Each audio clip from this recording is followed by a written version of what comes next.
बहुत समय हमें लगता है कि अनुशासन अपने आप को पनिश करना होता है, बट वास्तविकता ऐसा बिल्कुल भी नहीं है। अनुशासन अपने आप को दंडित करना नहीं होता है।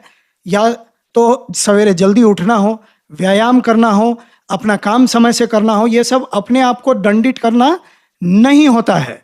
यह सब होता है अपने आप को सम्मान देना। जब आप अपने आप को सम्मान देते हैं तो आपके जो कार्य हैं उन सबको आप समय से करते हैं। आपका जो शरीर है उसका आप ख्याल रखते हैं। आपका जो मानसिक स्थिति है उसको अच्छा रखने के लिए जो जो करने योग्य है वो करते हैं। तो अनुशासन दंड नहीं होता, अनुशासन वाकई में अपने आप को सम्मान देना होता है। मोटिवेशन टेम्पोररी होता है, कुछ समय के लिए वह आपको जोश में भर देता है, लेकिन जैसे ही समय बीतता है मोटिवेशन वाला एक्साइटमेंट धीरे धीरे ढलने लगता है। लेकिन अगर आपने अपने आप को एक सिस्टम में बांध रखा है, एक समय सीमा बांध रखा है, एक टाइम टेबल बना रखा है, कब क्या करना है यह नियमित रूप से आप करते हैं। ज़्यादा निर्णय लेने का, बड़े बड़े चीज़ों में निर्णय लेना एक बात है, छोटी छोटी चीज़ों के लिए अधिक निर्णय लेने का ज़रूरत आपको नहीं पड़ता है। ऐसे ही आदत के बल पर आप वह सब काम समय से अपना कर लेते हैं। तो यही वास्तविक अनुशासन होता है। एक बात यहां समझना आवश्यक है कि एक होता है आसान विकल्प को चुनना, एक होता है मुश्किल विकल्प को चुनना। जब हम कोई निर्णय करते हैं और यदि हम लोग आसान रास्ता चुन लेते हैं तो ऐसी कड़ी संभावना है कि आगे जाके जीवन मुश्किल हो जाए। और आज अगर हम मुश्किल निर्णय करते हैं, मुश्किल रास्ता को चुनते हैं, तो कल हमारा जीवन आसान हो सकता है। कैसे? एक छोटे से उदाहरण से समझिए।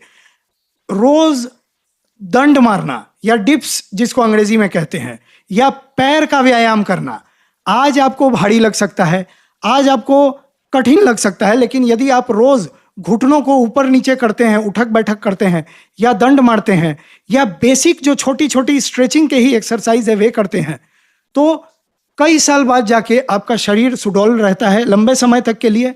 आगे जाके आपको सहारे की जरूरत देरी से पड़ेगी या पड़ेगी ही नहीं, ऐसी संभावना होती है।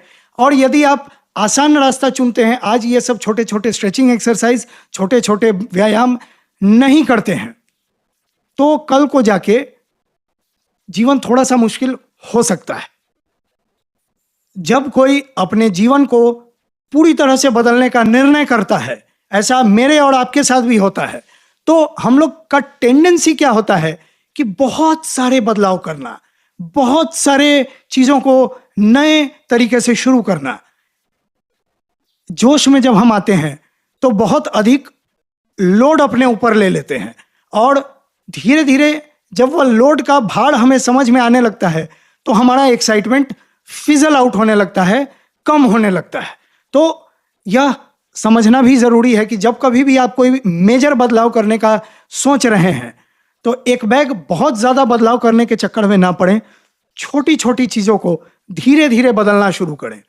यह धीरे धीरे कंपाउंड होता जाता है। यदि आप उदाहरण के तौर पे अपना वजन कम करने का निर्णय करते हैं तो बहुत ज्यादा एक्सरसाइज पहले ही दिन करने से एक दिन में तो वजन नहीं कमेगा। छोटी छोटी आदतों को धीरे धीरे बदलना पड़ेगा। भोजन में कार्बोहाइड्रेट की मात्रा आप कम करेंगे, भोजन को गैप बढ़ाएंगे और छोटे छोटे मील का साइज धीरे धीरे कम होगा। व्यायाम बढ़ेगा, चलना फिरना बढ़ेगा। व्यायाम में भी एक बार में जाके 100 किलो उठा लेना तो होगा, संभव नहीं है, लेकिन बहुत सारे लोगों को मैंने देखा है कि एक बार में औकात से ज्यादा भारी लोहा उठा लेते हैं और उससे हो जाती है इंजरी।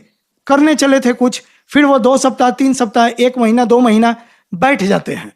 तो क्या इससे यह अच्छा नहीं कि हल्का हल्का वजन 1 किलो 2 किलो 3 किलो जो आपका ट्रेनर है उसके सुपरविजन में धीरे धीरे शुरू करें, और आस्ते आस्ते उसको जैसे जैसे शरीर का कैपेसिटी बढ़े वैसे वैसे वजन को भी बढ़ाएं।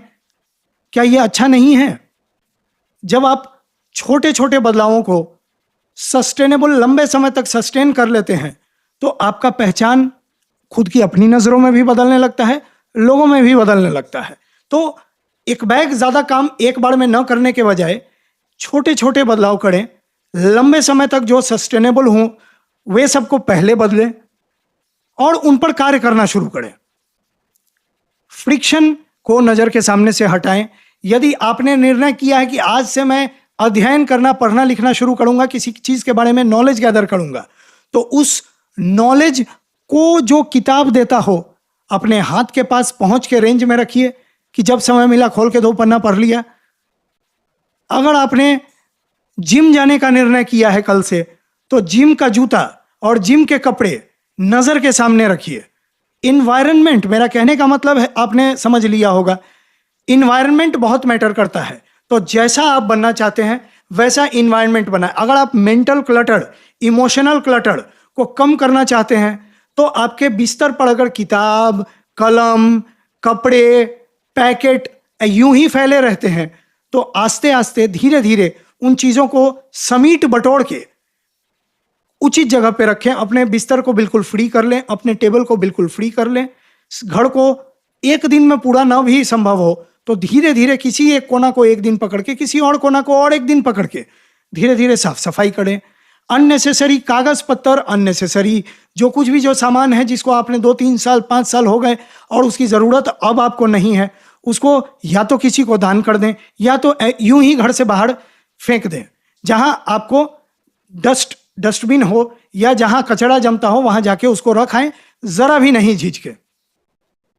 मूड पर आश्रित होना बंद करना होगा। मूड बदलता रहता है।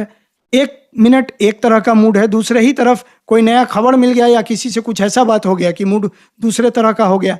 तो मूड के भरोसे अगर आप अपने कार्य को छोड़ रहे हैं तो समुंदर में आप बहते रहेंगे बिना किसी दिशा के। मूड से हटाइए अपने आप को, नियमितता पर वापस आइए।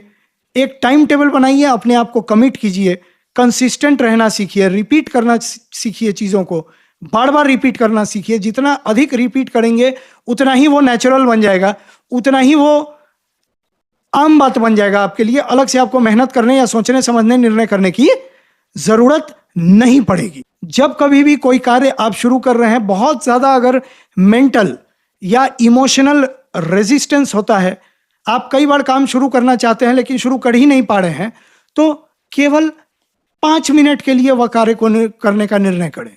आप यह सोचें कि मैं यह काम केवल 5 मिनट करूंगा, उसके बाद मैं इसे बंद कर दूंगा। जब आप कार्य को करना शुरू करते हैं और धीरे धीरे आप उसे करने लगते हैं, तो आपका मन का स्थिति ऐसे ही बदल जाता है। आपको उस चीज में ध्यान आने लगता है, कंसंट्रेशन होने लगता है, फोकस बढ़ने लगता है। और 5 मिनट के बाद आपको अपने लगता है, या तो अगर मन नहीं माने तो छोड़ दीजिए, और अगर मन मान रहा हो और 5 मिनट के लिए कर लीजिए। अगली बार जब आप उस काम को लेकर बैठे तो 5-10 मिनट की जगह 15 मिनट कर लीजिए। धीरे धीरे आदत बनने लगेगा और रेजिस्टेंस खत्म हो जाएगा। एक बहुत ही जरूरी एस्पेक्ट है यहां पर समझना कि अपने आप को जब आप कोई वायदा करते हैं, कोई निर्णय करते हैं और उसे पूरा नहीं करते, कई बार नहीं, एक बार में ज्यादा क्षति नहीं होता, लेकिन अगर यह आपकी आदत बन चुकी है कि रोज आप सोचते हैं कि आज मैं यह करूंगा, अपने आप से वादा करते हैं कि आज मैं यह करूंगा और बार बार उस वायदे को तोड़ देते हैं, तो मन दुर्बल होता है, अपने आप पर से भरोसा उठने लगता है, कॉन्फिडेंस का मात्रा कम होने लगता है। तो ऐसी स्थिति में धीरे धीरे अपने आप को किए हुए वायदों को निभाना शुरू कीजिए। अगर आपको लगता है कि वह वादा निभ नहीं सकता तो वैसा वादा अपने साथ प्रति कीजिए ही नहीं। लेकिन अगर छोटा से छोटा वादा भी अपने आप से कर रहे हैं तो उसे हर हाल में निभाइए। इसको संकल्प का शक्ति कहा जाता है। संकल्प जिसका मजबूत होता है वह जीवन में अडिग रहता है, उसे झकझोड़ा नहीं जा सकता। चाहे जितनी भी बड़ी आंधी आ जाए, चाहे जितनी भी बड़ी आफत आ जाए, चाहे जितना भी तकलीफ उसे झेलना पड़े, संकल्प का शक्ति अगर रहता है तो वो बड़े से बड़ा समस्या को झेल के बाहर निकल सकता है। तो ऐसा अपने आप को बनाइए। वायदे या निर्णय जो आप अपने प्रति कर रहे हैं या कोई कार्य करने का निर्णय कर रहे हैं, उन्हें निभाइए।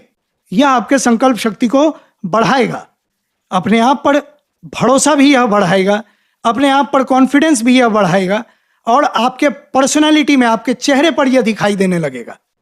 याद रखें कि अनुशासन आपको स्वाधीनता देता है। आज आपको लग रहा होगा कि अनुशासन मेरा स्वाधीनता को छीन ले रहा है, पर जब आप कोई भी चीज को बार बार रिपीट करते हैं, लंबे समय तक रिपीट करते हैं, तो वह आपको स्वाधीनता देता है। उसके वो ज्यादा बड़ा एफर्ट लगता ही नहीं।